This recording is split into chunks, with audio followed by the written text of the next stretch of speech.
The wicked stepsister of Umuaka. Long ago, in the village of Umuaka, there lived a kind young girl named Oloido whose name meant precious gold.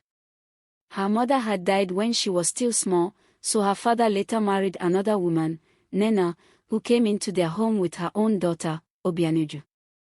At first, Oloido hoped for a sisterly bond with Obianuju, but it was not so. Obianuju was proud and selfish, and her mother encouraged it. Whenever Oloido fetched water from the stream, Obianuju would spill it, saying, "Go and bring more, your hands are too slow." If Oloido cooked food, Obianuju would pour sand into it and cry out, "Father, look at what Oloido has done." The people of Umuaka soon began to whisper that Oloido was clumsy, though in truth it was Obianuju's wickedness. One Harmattan season, their father traveled to the next village for trade. Before leaving, he said, "Both of you must care for your mother while I am away. Work together, my daughters." Oloido nodded eagerly, but Obianuju smirked. The very next morning, their stepmother sent both girls to fetch firewood from the evil forest edge.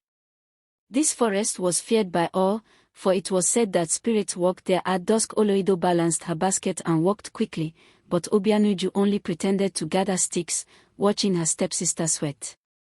At last, tired and thirsty, Oloido knelt by a hidden spring to drink. To her surprise, a gentle old woman appeared, dressed in white, with cowries in her hair. She asked softly, "Ma'am, will you give me some water?" Though startled, Oloido bowed and offered the calabash. The old woman drank, smiled, and said, "Because you are kind, from today, blessings will follow you. Whatever your hands touch will turn sweet and fruitful." She vanished into the air. When Oloido returned home, Obianuju laughed.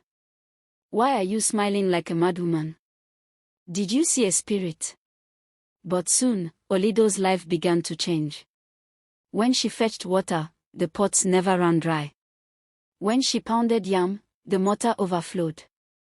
Neighbors began to praise her, "Oloido, your hands are blessed." Jealousy burned in Obianuju's heart. She demanded that her mother send her too to the spring. "If Oloido can find blessings, why not me?" The next morning, Obianuju strutted to the spring. Sure enough, the old woman appeared again and asked, "My child, may I have some water?" But Obianuju hissed, "Go away, old woman.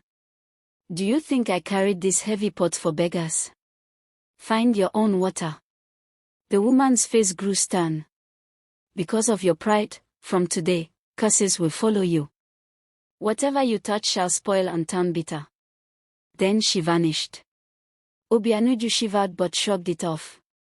Yet when she carried her pot home, the water had turned black and foul. When she tried to pound yam, the mortar broke. When she fetched palm fruits, they rotted in her hands. Soon the whole village knew what had happened. People avoided Obianuju, for fear her curses would follow them. Even her own mother could no longer hide her shame. Meanwhile, Oloido's kindness and blessings grew. Traders came from afar to buy food from her, and chiefs called her to cook for festivals. When her father returned, he had everything. He embraced Oloido and said, "Truly, a good heart shines brighter than gold." As the years passed, Oloido married a wealthy palm oil merchant who loved her deeply. Together, they built a big compound where children laughed and elders were always welcome. Obianuju, however, learned her bitter lesson, for she had only envy left to keep her company.